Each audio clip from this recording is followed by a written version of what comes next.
Bienvenidos a todos ustedes esta noche a esta casa, no es hotel. Segundo domingo de febrero. Rafa, muy buenas noches. Buenas noches, Susana. Rafa, tenemos hoy día un invitado súper especial, un personaje que podríamos llamar histórico dentro del proceso de cambio, el ministro histórico de Economía. ¿Hubo algún ministro que tú te acuerdes, Rafa, con más años en el Ministerio de Economía? No, creo que es todo un récord, ¿no? Imposible que haya habido alguien que haya estado casi una década, ¿no? Con nosotros el ministro de Finanzas, don Luis Arce Catacora. Bienvenido a esta casa, no es hotel. Muchísimas gracias por la invitación, Rafael. Un saludo a los televidentes. Muchísimas gracias por la invitación. Ministro, nos has regalado hace un momentito un periodiquito. Sí. Muéstreselo a la gente. Es nuestro zoomcito que hemos sacado con motivo de la Feria de las Citas, que voy a hacer entrega aquí. Gracias. Está gordito, ¿eh? Tiene bastantes hasta con celular viene. El NIT y todo, para que uno no se atrase a pagar los impuestos. Así es. Ministro, empezamos. A ver, en una entrevista que le hicieron el año pasado, en abril del 2014, en el periódico Los Tiempos, le preguntaban si se iba como funcionario al Fondo Monetario Internacional. Usted contestó que no, pero en el mundo periodístico, etcétera, se indicaba que usted sí se iba aparentemente a la burocracia internacional. Incluso al Banco del Sur, se dijo, ¿no? Incluso al Banco del Sur. Pues nos ha llamado la atención entonces, más allá de que siempre la especulación es especulación hasta que no pasa otra cosa, la ratificación que ha tenido usted dentro del gabinete el 22 de enero. Esta ratificación se debe a que usted profesionalmente cree que todavía hay algún reto que hacer dentro del Ministerio de Economía, o que el presidente Morales le insistió a partir de la crisis que ya se ha anunciado por personeros tanto como usted, el presidente, vicepresidente, ya nos lo han hecho conocer. Bueno, primero siempre debo agradecer al presidente la confianza, porque es un puesto muy delicado y por lo tanto haberme ratificado por 10ª vez, bueno, 9 veces ratificado, una vez designado desde el año 2006, creo que a uno más bien lo incentiva para seguir trabajando por el país. Por supuesto que hay mucho por hacer. Yo así me vaya mañana o pasado en algún momento, siempre va a haber todavía algo que hacer. Es un ministerio donde las tareas son interminables. Uno acaba la jornada agotado con la satisfacción de haber hecho muchas cosas, pero inmediatamente se da cuenta que hay muchas otras cosas que hay que hacer mañana y ahí anotamos las cosas que tenemos que hacer al día siguiente y seguir trabajando. Así que hay cosas que se continúan y vamos a tener que hacer nuevas cosas hacia adelante también. Por lo tanto... ¿Y usted madruga igual que el resto, hace las mismas 12, 14 horas diarias que los demás ministros? Así es. A pesar de ser el más antiguo, no tiene ningún privilegio. No hay ningún privilegio, más bien hay todo lo contrario, porque en esta etapa siempre uno recibe consultas de los otros ministros que están entrando, se están poniendo a tono con el proceso y todo eso hay que orientar, hay que trabajar. Es adicionalmente una tarea más, y el presidente, como sabe que también estamos muchos años que conocemos algunas cosas en el gobierno, o sea que también nos dan más tareas y así sucesivamente. ¿Y su salud no se ha resentido? Bueno, esa es la buena noticia, ¿no? Yo estaba algo preocupado, debo confesar, hacia fines del año pasado, y bueno, recurrí a algunos médicos acá en nuestro país, que felizmente no encontraron nada. Seguramente ese era el estrés, el agotamiento, que es normal en un tipo de actividades como la que hace el ministro de Economía de un país. Así que felizmente no encontraron nada. ¿Confirmada su condición de super Luchito? No, me van a operar de aquí a 2 semanas. ¿Ah, sí? Sí. El único problema, yo no estimo que es una operación normal, porque en la vesícula, en ese puesto sí que se reniega bastante, entonces hay algunos cálculos que se forman. Ojalá que le salga bien todo en la operación, ministro. Hay una baja ya sabida de los precios del petróleo. Más allá de la menor cantidad de recursos que nosotros vayamos a recibir ahora en Bolivia, que es de lo que quiero hablarle ahora, siempre después de una gran bonanza viene pues el ciclo normal económico, ¿no es cierto? Una recesión. ¿Cómo se piensa administrar esto, ministro, en el entendido de que la baja de los precios del petróleo es real? Bolivia va a recibir menos recursos, entonces cuéntenos cómo el ministro de Economía piensa resolver este tema. Bueno, primero para empezar, este no es un tema nuevo. En realidad nosotros hemos enfrentado una caída más brusca y más grande de precios el año 2008. Este año la baja de precios ha sido de 46, 47 dólares, desde que empezó más o menos a notarse esto en octubre. Pero ya la tendencia a la caída de los precios ya veíamos venir nosotros desde mucho tiempo atrás.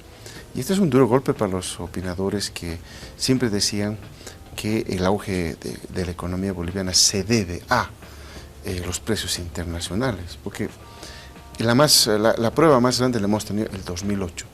Caída de precios de 140, 144 dólares el barril de petróleo a 30 dólares en menos de 4 meses la caída. Y el 2009 ellos mismos salieron a vaticinar recesión, inflación, ¿no? Que se acababa, lo que acabas de decir, ya lo decían fines del 2008, principios del año 2009, y decían se acabó esto, se acabó. Ya empezaron a decir que se acabó el ciclo, que ya viene el periodo de recesión. Algunos hasta se alegran por eso.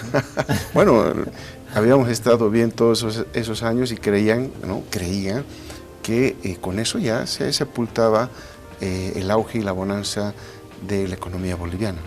Pero quedaba claro a nosotros que desde el 2006 hemos puesto a funcionar un nuevo modelo económico, un motorcito que es la demanda interna que ha empezado a funcionar con varias medidas de política económica que venimos haciendo desde el 2006 que han hecho posible, primero, sobrellevar la drástica caída de precios del petróleo del año 2008 que repercutió en 2009. Muchos países el año 2009 estuvieron en problemas económicos y Bolivia, por primera vez en la historia de la economía nacional, tuvimos el mayor crecimiento de la región, primera vez.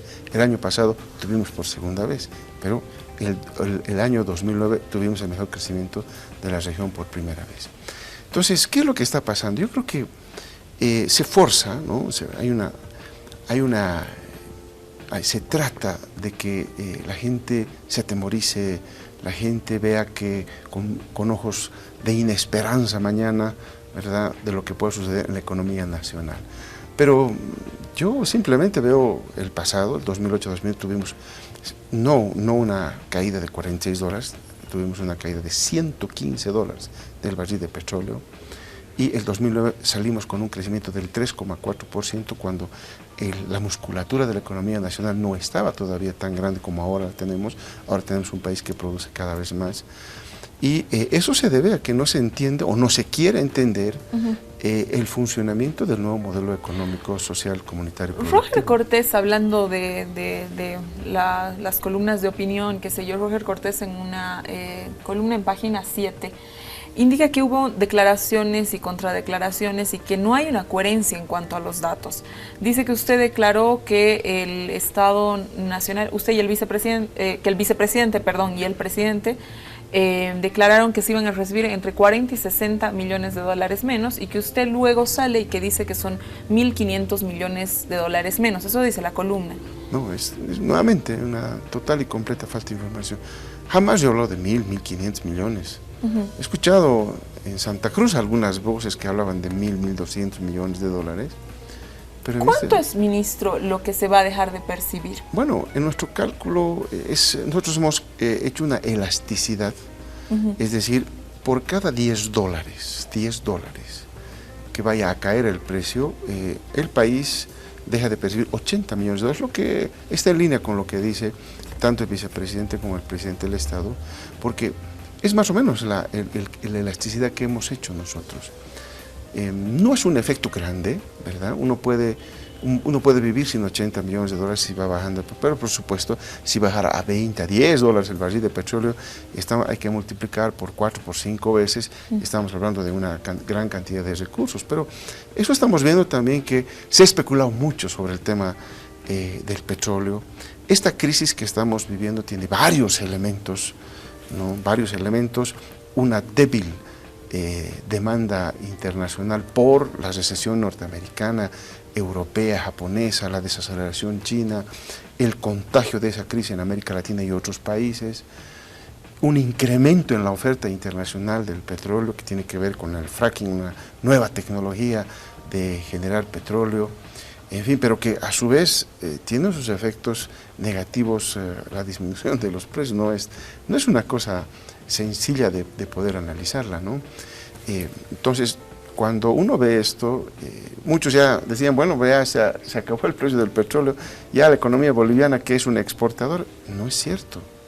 Bolivia tiene, evidentemente, un grueso de sus ingresos por exportaciones por el gas, pero el petróleo no es el mayor sector que participa en el Producto Interno Bruto boliviano. Ministro, para entenderlo, para que la gente lo pueda entender mejor, ¿de qué tamaño es el impacto que va a sufrir la economía? Porque evidentemente usted aquí nos está, digamos, dando una tranquilidad, ¿no? Pero cuando uno lee otras columnas de opinión y todo aquello, casi queda la sensación de que vamos a entrar a una crisis sobre todos los municipios y las alcaldías, que evidentemente que así sean 80 millones de dólares, que en una economía de un país efectivamente eso no es demasiado, van a percibir un poco menos, tanto las alcaldías como las gobernaciones. Entonces, yo quisiera que usted le diga a la gente de qué tamaño es el impacto entonces de esta baja de precios. En ese marco, ministro, son 80 millones, son 400 millones, o sea, siguiendo con la idea que usted daba, si ha bajado, digamos, $40, $50 el barril, entonces más o menos calcularía yo, ¿en cuánto tiempo es eso? Hay dos elementos que aquí hay que plantearlos. El primer elemento tiene que ver con lo que se ha hablado. En el presupuesto está $80 y estamos en $40, por lo tanto, esto es un desastre de la economía, ¿no? Pero para que vean que eso, por eso yo los llamo opinadores también, no son analistas, porque tiene que haber un análisis del presupuesto que es público, que está en la página web, que se ha distribuido a las instituciones para que lo analicen. Porque el valor que está incorporado en el presupuesto viene de dos factores: de multiplicar el precio, pero por la cantidad. Precio por cantidad nos da el valor de exportación del gas que es incorporado en el presupuesto y que es distribuido entre las gobernaciones, municipios, universidades. O sea que si exportamos más, ¿se compensa la caída? No, lo que ahí veo, digamos, no se incorporó jamás en la discusión, es que evidentemente nosotros lo hemos dicho públicamente, el precio está considerado en $80, porque en agosto del año pasado, cuando estábamos haciendo el presupuesto, todos los países, yo corroboraba esas proyecciones con algunos países vecinos, y todos estábamos viendo 80, inclusive algunos $90 el barril de petróleo, y no la disminución brusca que hubo a partir de octubre del año pasado. Entonces, el Ministerio de Economía siempre es conservador en cuanto o ya sea el precio o la cantidad. En este caso tomamos ese precio porque eran proyecciones internacionales, el precio del barril de petróleo de 80, pero la cantidad, el volumen de exportación subestimamos con respecto a lo que se estaba produciendo en la gestión 2003-2014. Por lo tanto, ahí tenemos un espacio, ¿no? Y para que uno multiplique precio por cantidad y ve cuánto es el valor, ese valor más o menos equivale a $52 el barril de petróleo, digamos, en las actuales circunstancias, ¿verdad? Entonces, no estamos mal, porque justo casualmente cerramos el día viernes con un precio de $52 el barril de petróleo, pero bueno, ese es un elemento que hay que incorporar. Por eso, ahí viene la tranquilidad que yo les decía siempre a las gobernaciones y municipios. Miren, gobernadores, alcaldes, ustedes van a recibir la plata que está figurada en el presupuesto, pero no más. Ese es el problema. Nosotros vamos a cumplir con el presupuesto porque vemos que las circunstancias apuntan a que vamos a llegar a ese volumen, a ese valor de exportaciones y de recursos de IDH y regalías que han de ser distribuidos tanto por minerales como por hidrocarburos a las gobernaciones, a los municipios. Sin embargo,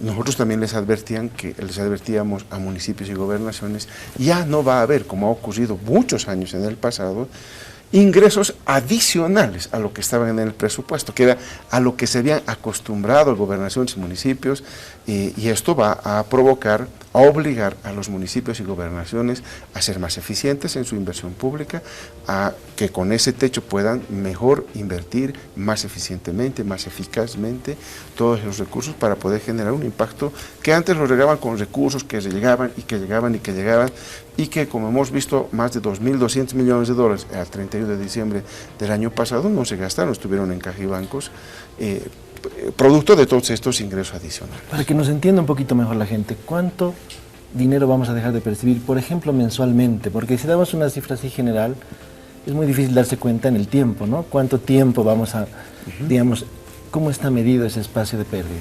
Por eso, estamos hablando de 52 dólares, ¿verdad? Que más o menos sería el valor del ingreso que se tuviera. Si en promedio, porque este es el otro tema, estamos hablando de un promedio anual de 52 dólares, puede que esté más, puede que esté menos, en promedio. Entonces es difícil contestar cuánto más, cuánto menos, porque puede estar en 40, puede estar en 60. ¿verdad? Puede recuperarse. Puede recuperar. Pero digamos que si yo soy la gobernación de Santa Cruz, bueno, voy a decir otra gobernación, la gobernación de Oruro, y he presupuestado que necesito para el 2015 10 millones de dólares, por dar una cifra, el Ministerio de Hacienda, más allá de lo que reciba o deje de percibir, se compromete a dar los 10 millones de dólares para el 2015. No, a eso es muy importante la pregunta que tú haces, porque no hay ningún compromiso. La ley de autonomías no obliga a que si el presupuesto dice 100 y por alguna razón el precio se va a 10 y se reciben 90, por decirle, nosotros tenemos que compensar los 10 adicionales. No, no es eso. Lo que estamos diciendo es que nosotros les mandamos un techo presupuestario. ¿Qué es eso? Presupuesto, ¿no? Presupuestario, que ellos tienen. Y nuestros cálculos van a recibir lo que está presupuestado ahí como ingresos, ¿sí? Van a tener ese dinero para poderlo invertir. Pero, ¿dónde está el problema? Si en promedio, en esta gestión 2015, el barril de petróleo está por debajo de los 52 dólares, vayamos a pensar 40 dólares, ¿sí? En promedio, porque ese es el tema más interesante de este ejercicio. El precio puede subir, puede bajar, en fin, pero en promedio está en 40 dólares el barril de petróleo. Entonces ya son los 10 dólares que ha caído con respecto al tema del presupuesto. Ahí el país deja de percibir cerca de 80 millones de dólares. Y esos 80 millones de dólares hay que dividirlos entre todos los que nos beneficiamos de los hidrocarburos: el Tesoro General, las gobernaciones, el municipio, las universidades públicas. Entonces, estábamos viendo que va a haber, por supuesto, en ese caso, impactos importantes de quienes en el pasado, y esa es la asimetría, ¿verdad? Más bien la simetría. Cuando habían buenos precios y se beneficiaban más, habían departamentos que se llenaban de más recursos. El caso de Tarija, por ejemplo, ¿no? Cuando ocurre el fenómeno contrario, es decir, si bajamos por debajo del promedio, también los más afectados van a ser aquellos que antes recibían más. O sea, es proporcional en esta... Ahora, siguiendo el cálculo que usted nos ha dado, baja 10 dólares el barril de petróleo, son 80 millones menos para Bolivia, Así es. ¿no? Ha bajado alrededor de 28, redondeando, con respecto digamos, 3 veces, ¿no? Con respecto a... Pero... ¿Serían 240 millones? Sumando cada lapso de 10 dólares. Ahí está el tema. Sí. Con respecto a qué base. Tú me decías 28 dólares, hoy está en 52, estamos hablando... Habíamos calculado 80, ¿no? Ahí está, es lo que trato de explicar. 80 dólares, pero con volúmenes bajos. De hecho, ya estamos exportando más volúmenes. Vendemos más y por lo tanto recibimos más, aún si vendemos eso, a menos precio, ¿no? Exacto. Entonces vamos cerrando brechas y es como si hubiéramos presupuestado con los nuevos volúmenes a un precio de 52 dólares. Ministro, Entonces, a partir de los 52, por debajo de los 52, ya entra el cálculo de los 80 dólares por cada 10 dólares que cae el barril. 80 millones. Uno leyó en las columnas de aquellos entendidos de hidrocarburos y todo aquello que parte del problema en este periodo de crisis que se avecina, etcétera, es que no contamos con la cantidad de reservas para poder cumplir a gran escala estos contratos. ¿Cuán cierto es esto, ministro? No, yo entiendo, y así lo hemos cruzado la información con la gente de IPFB, por ejemplo, para hacer el presupuesto 2015 hemos verificado los volúmenes de exportación y este año, 2015, no hay ningún problema, ¿verdad? Vamos a cumplir con las demandas que tuviera Argentina y Brasil o tal vez algún otro contrato adicional. No veo ningún problema. Que se requiere, por estrategia de país, seguir invirtiendo, seguir explorando en temas de hidrocarburos, por supuesto, eso todos lo sabemos, no es necesario que uno lea un artículo ahí para darse cuenta de eso. Todos sabemos que hay que industrializar, estamos en el periodo de industrialización. El próximo año 2016 ingresa en funcionamiento nuestra planta de urea, que es uno de los primeros grandes pasos en la industrialización que hemos dado. Por lo tanto, esa planta no funciona si no tiene la materia prima. Entonces queda claro que el próximo 2016 se debe garantizar el consumo interno, la exportación de gas y el suministro de gas a nuestra planta de urea, por ejemplo, lo que quiere decir que tenemos que producir más gas el 2016 y así sucesivamente. Estamos pensando en entrar a polímeros, producción de plásticos duros, de plásticos suaves.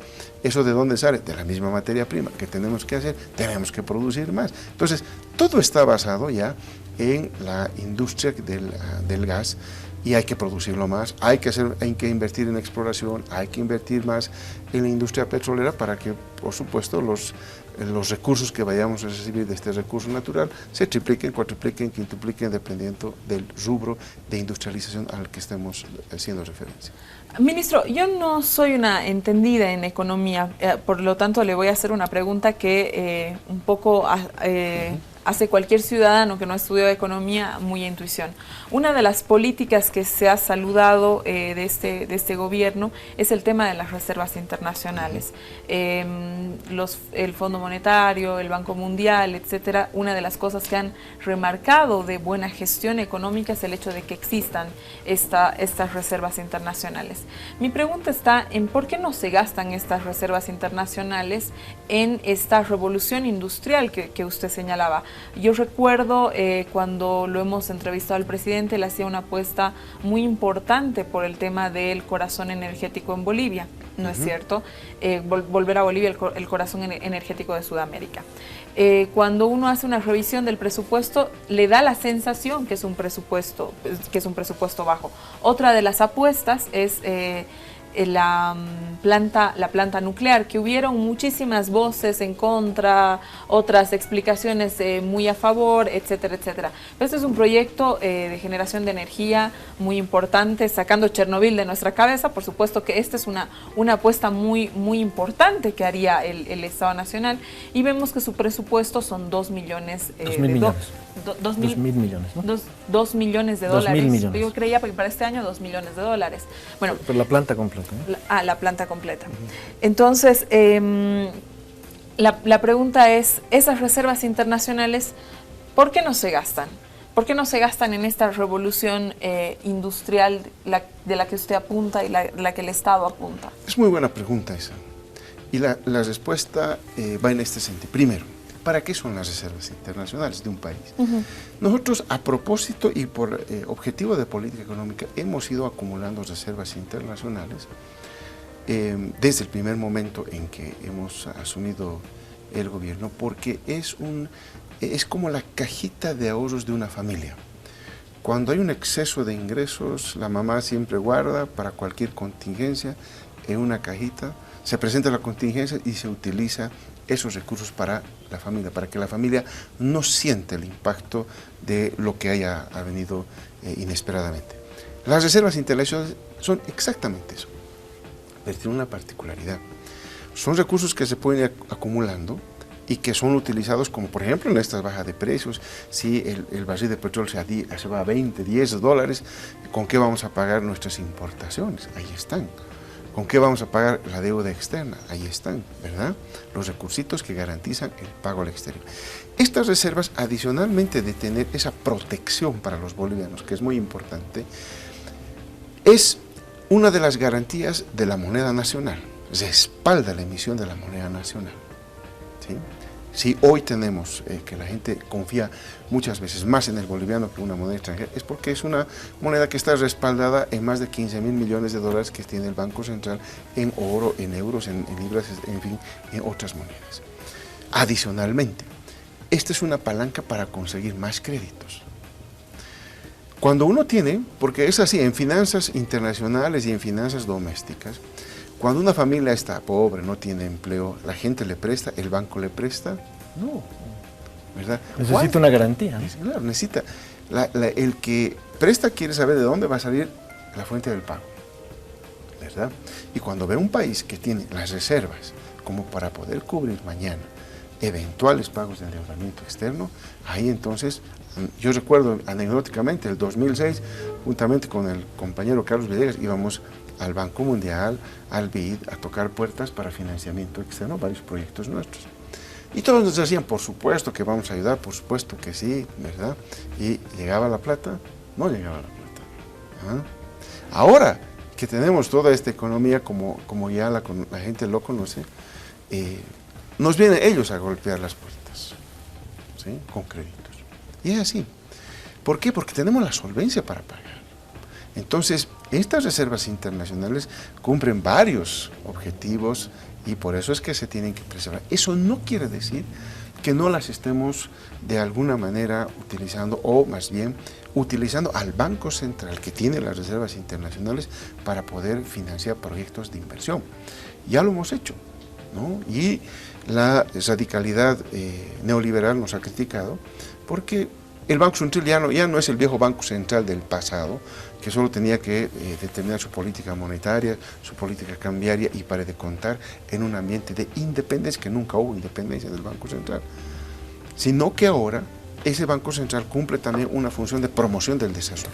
El Banco Central ha estado haciendo préstamos, hemos hecho el teleférico con un préstamo del Banco Central, hemos hecho préstamos para la producción de litio, ¿verdad? Nuestras plantas, primero de piloto y luego ya emprendiendo esos proyectos con recursos del Banco Central, el propio yacimientos petrolíferos fiscales bolivianos.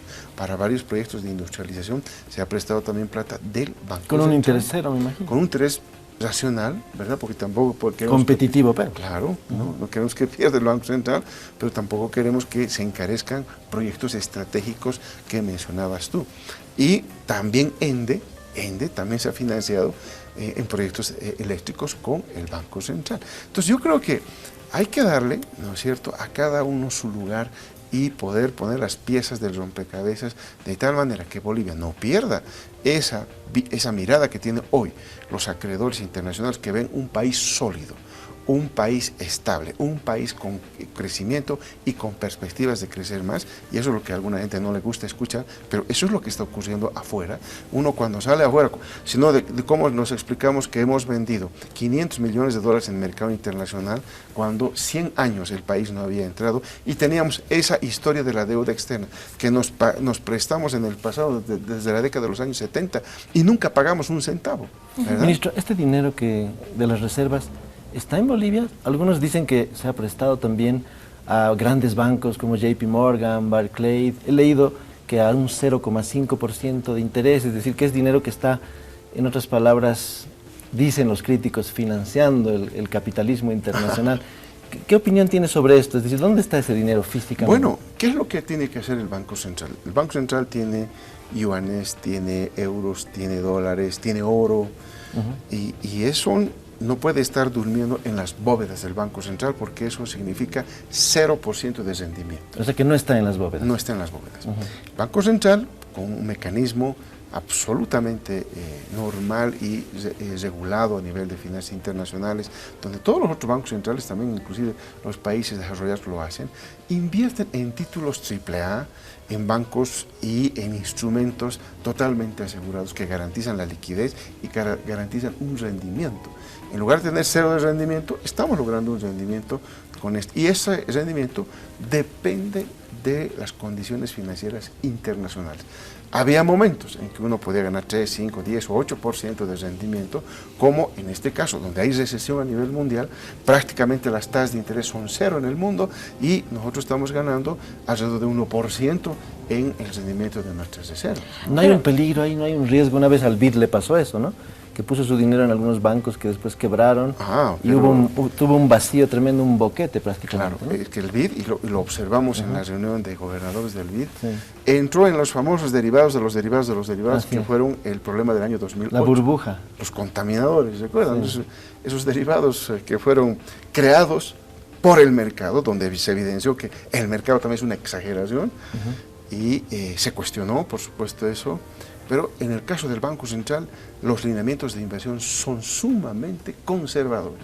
No entramos a derivados, no entramos a comprar acciones, instruimos al Banco Central a comprar instrumentos de renta fija, de corto plazo y de los bancos de mayor calificación. Se arriesgaron mucho los del BID. No, fue exagerado, ¿no?